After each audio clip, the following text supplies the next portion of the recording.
¿Estás harto de que todos los animes populares se parezcan tanto? ¿Estás harto de ver siempre lo mismo? Pues deja ya de mentir, París. Ya vimos todos tu anime list y dice completamente lo contrario. Pero para todos ustedes que sí son honestos consigo mismos, he de decirles que hay un tipo de anime, o mejor dicho, una forma de crear historias que no es muy usual, pero que es, siempre que se usa, una absoluta joya. Aquellas series que utilizan el efecto Rashomon, una estructura muy compleja que puso al cine de cabeza hace casi 72 años, y que sigue sorprendiendo hasta día de hoy. Y sí, suena un poco raro porque nada les costaba ponerle un nombre más sencillo, pero eso tiene una razón, y es que para poder entenderlo del todo, tenemos que hablar de su origen, tanto del qué como del quién. En Occidente es muy común alabar a directores famosos. Todos han oído hablar de Spielberg porque su estilo de montaje es prácticamente lo que el colectivo en común identifica como cine, cuando se ve en otros medios como en videojuegos. O a Tarantino porque claro que el nombre se te queda y... ¿podrías dejar de poner planos de patas, por favor? Pero para casi todos los que gustan investigar sobre el medio, siempre de forma inevitable, terminan llegando al gran maestro Akira Kurosawa, el indiscutible mejor director de cine japonés de la historia. Y vaya, ¿cómo negarlo? El Shakespeare del cine contemporáneo nos regaló diamantes en bruto, como El Cazador o Caos, pero son sus tres obras magnas las que más impactan: Los Siete Samurai, Yojimbo y Rashomon. Las para muchos mejores películas no animadas salidas del país del sol naciente.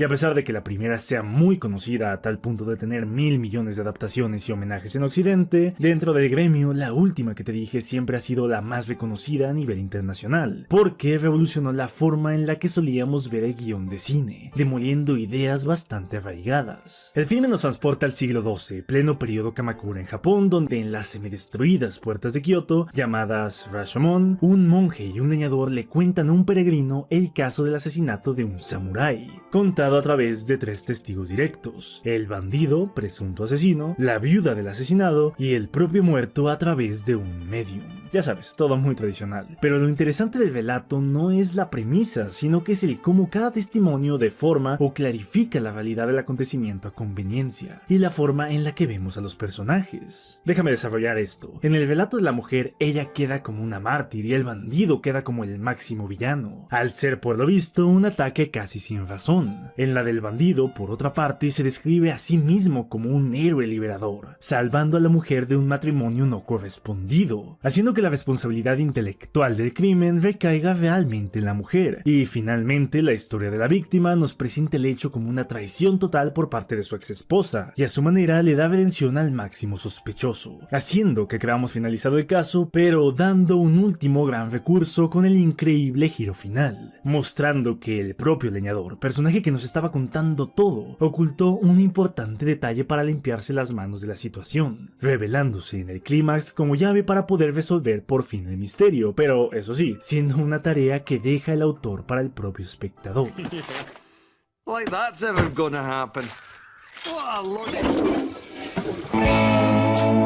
Y sí, sé que actualmente, y con las series más recientes que tenemos, no parece ser algo tan impresionante, pero atenuándolo a su tiempo y matizando un par de detalles, termina por ser un mindblow total. Rashomon no es solo una película de diferentes historias que llevan a un mismo fin o desenlace, sino que es una historia contada de forma tridimensional. Es la historia del leñador, de la historia de los testigos directos, de la historia que en verdad pasó, y dejarlo expresado así es importantísimo, pues es solo de esta manera que podemos ver este triple lente detrás del cual está la verdad del hecho central. Triple lente que además inevitablemente deforma lo que en verdad pasó, lo que solemos llamar coloquialmente un teléfono descompuesto. Es tan importante este elemento que en pantalla el director trata de manera distinta sus planos según qué capa de veracidad pasamos. Mayoritariamente en el Rashomon vemos una actividad neutra de la cámara con respecto a los actores en pantalla. De hecho, a su manera los separa. En la corte integra al propio espectador mediante primeros planos y una posición de la cámara bastante bastante baja, tratando de que este se sienta como un juez más en la escena, y en el bosque se vuelve un acompañante del que narra para servir como un testigo extra, haciendo que todo sea, claro, bastante más interactivo.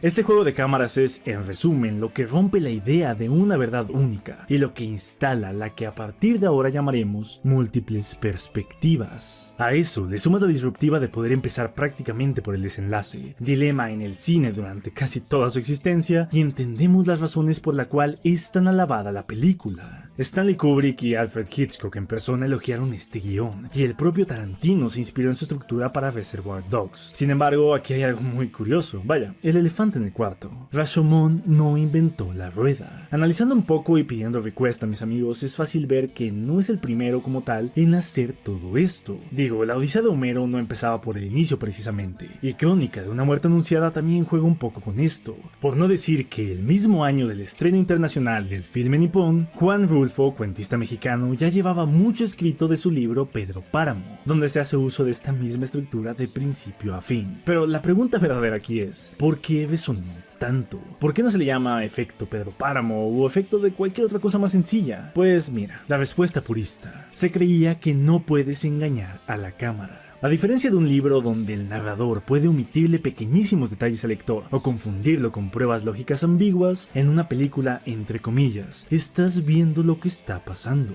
Se pensaba que no se podía dejar la duda de si alguien murió o no por una narración dudosa como en los libros, pues el espectador estaba viendo al actor de frente. Pero Rashomon le dio la vuelta a eso y dijo por primera vez, lo que estás viendo no es necesariamente la verdad absoluta, pues el narrador te puede estar mintiendo, especialmente si ese narrador es un actor en la historia. Akira Kurosawa, por primera vez en la historia del cine, engañó a la cámara, engañó el orden natural del guión y engañó al espectador.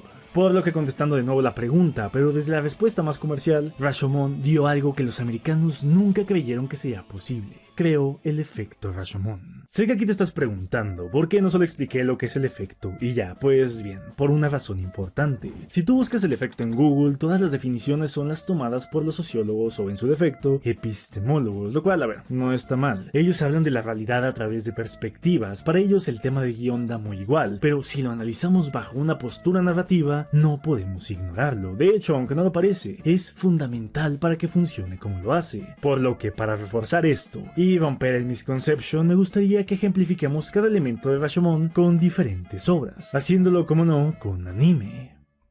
El primer elemento es el que ya mencionamos y el que mayoritariamente te va a salir una vez busques por el internet: las perspectivas. Hay algunas obras que tratan esto en mayor o menor medida, pero ojo, el tema de cambiar la idea de algo luego de contarlo de forma distinta no se refiere simplemente a engañar a los personajes. El chiste es engañar al espectador. Y yo creo que el caso más popular es, y prácticamente siempre será, el plot twist de Itachi Uchiha. Durante Naruto chiquito se nos introduce al personaje de Itachi Uchiha. Se nos muestra como un conflicto indirecto grandísimo para el protagonista, pues resulta ser la causa de los problemas del pequeño Sasuke. Es vil, es malvado, es mucho más poderoso que todos los demás y pareciera que se desvive en ser un maldito con su hermano. Todos y absolutamente todos odiábamos a Itachi porque por su culpa el niño se fue y Naruto ahora está triste. Pero algo muy importante en cómo está escrito todo esto es que no es algo que se le cuenta al protagonista. Todo el desarrollo de este personaje es a través de los recuerdos de Sasuke. La intencionalidad del autor es que el que reciba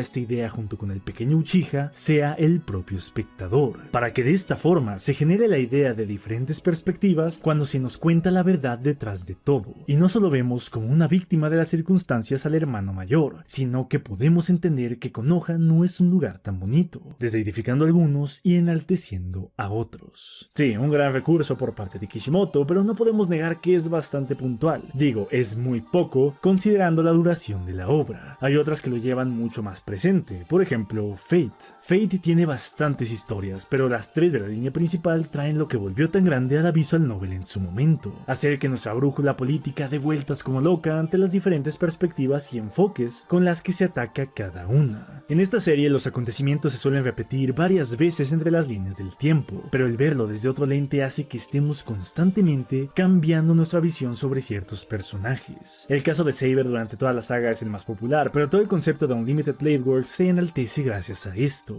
En un caso más particular encontramos a Danganronpa. Este anime nos transporta a una preparatoria especial donde el alumnado está en un juego macabro de morir o vivir, y donde luego de cada asesinato se hace un juicio para saber quién es el culpable. Pues bien, es en estos juicios donde las perspectivas salen a la luz, ya que en cada coartada, evidentemente, el asesino miente, y es misión del protagonista el encontrar estas contradicciones y deslumbrar la verdad detrás de todo, construyendo la escena del crimen a cada nueva declaración que se da y teniendo un montón de giros al imaginar a un personaje u otro como el homicida. Una forma muy única de utilizar un poco este recurso, pero de nuevo, esto solo sucede en los juicios. El resto de Danganronpa es un poco...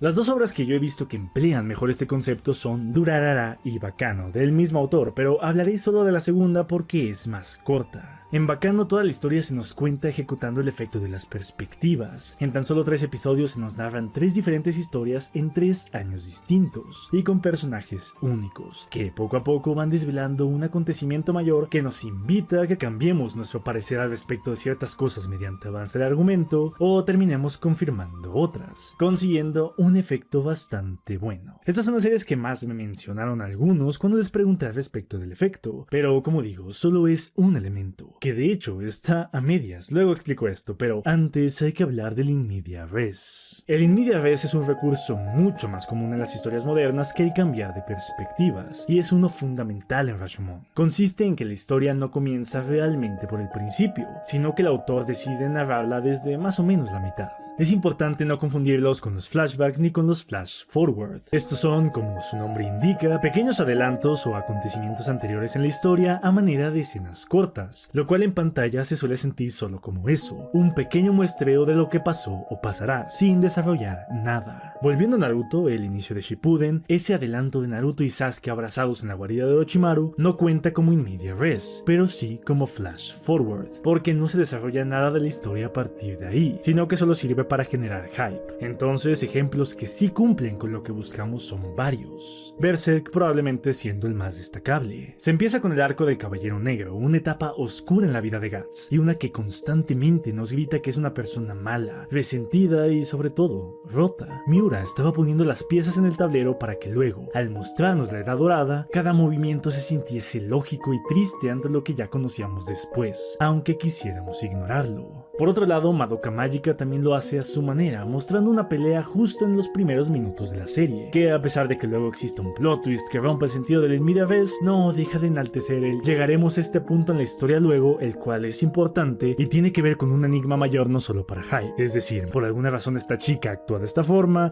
¿qué demonios es esa cosa gigante que se va a mencionar tanto después? Etcétera. Sin embargo, el que mejor ejemplifica lo que quiero que entiendas hoy es sin lugar a dudas La tumba de las luciérnagas. Este filme comienza directamente con el final. De hecho, es tan importante esto para el autor que se nos presentan fechas con la clara intencionalidad de que se quede en el imaginario del espectador, haciendo así que el viaje duela mucho más cada que vemos todas las cosas que le pasan al personaje principal y su hermano, y el final se convierta incluso en un aire de alivio a comparación de lo que se sentía al inicio. Pues bien, estos dos recursos son los que se ejecuta en Rashomon, pero la diferencia y por la cual es un hito es la siguiente. No solo es que tenga dos cositas que se pueden replicar en Naruto y Danganronpa, sino que las exprime al máximo, lo que en el gremio muy sofisticadamente se llama aplicar in extremis. No solo es que la peli haga perspectivas como los ejemplos, como ya dijimos, llega a tal extremo que en un punto hay una tridimensionalidad del ente en cuanto a lo que estamos viendo, y no solo es que empiece desde el final argumental, sino que desde el final tramal, justo antes del desenlace y con un último giro que en Occidente, aunque no estoy seguro del todo si está bien aplicado aquí, conocemos como clímax, cambiando completamente el sentido original de lo que creíamos que sería el final de la historia. Con algo así de exquisito es normal el suponer que no hay ninguna serie que utiliza algo tan excelso como el conjunto en Rashomon, el burdamente llamado para mí efecto Rashomon perfecto, ¿verdad? Pues existe en mi conocimiento una.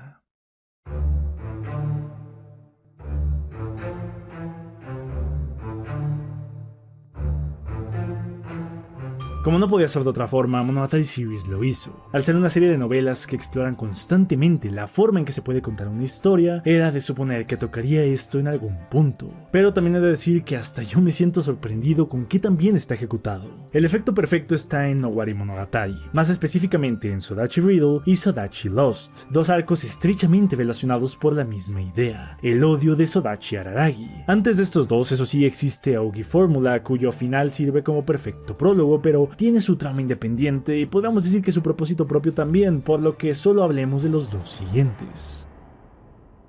Estos dos arcos no empiezan de una forma convencional, y muy como la película de Kurosawa, más que proceder a presentarnos un problema para ir hacia adelante, se nos grita que hay un problema que nos llevará hacia atrás, a responder el por qué llegamos a dicho conflicto. Es tan marcado esto que solo iniciar la frase es...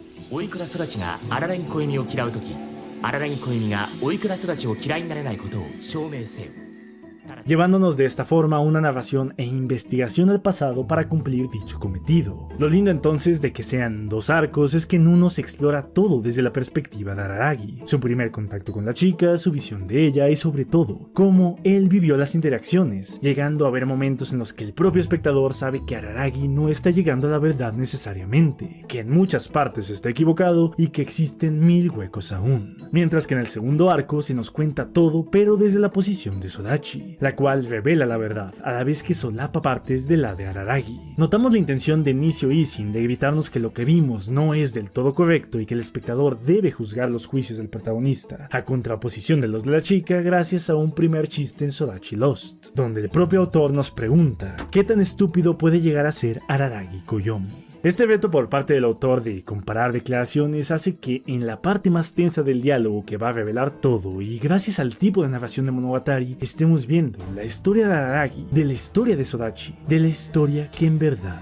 pasó. A su vez, al igual que Kurosawa, en el anime también se hace esa relación de actor y cámara según la perspectiva requerida, separando, juzgando y acompañando. Y ok, algo importante es que a diferencia de Rashomon, el argumento neutro avanza, pero las partes en las que no se ve el pasado sirven exactamente igual, o mínimo como una adaptación moderna muy ágil, a las reflexiones entre declaraciones que había en el filme de los 50s, cayendo en cuenta más pronto que tarde que todo lo que se está investigando llega lógicamente no solo a contestar la pregunta inicial de la escaleta, sino que expandirla y en el clímax cambiarla, terminando todo justo donde empezó, con un final ya anunciado, pero con una resolución sorprendente. No te voy a contar cómo termina porque siento que ya hice mucha labor de spoiler, pero sí te recomiendo que lo veas. De hecho, en My Anime List solo hay 2 animes a los que les he puesto 10, siendo uno de ellos Owari Monogatari temporada 1. Y si te tengo que ser honesto, es en gran medida gracias a esto. En verdad, siempre lo he dicho, mencionar a Monogatari en casi cualquier cosa debería ser trampa. Pero bueno ya, temas aparte de eso. Me resulta muy curioso que haya tan pocas obras que ejecuten esto, más cuando volteamos a Occidente y vemos que The Fight Club, Reservoir Dogs, Blue Mountain State o hasta un episodio de las chicas superpoderosas hayan hecho uso de este recurso de una forma mucho más fiel que la mayoría del anime. Pero ¿sabes algo chistoso también? Siento que así está bien. Eso hace que cada que vea esta fórmula en una serie de animación japonesa me parezca mucho más especial.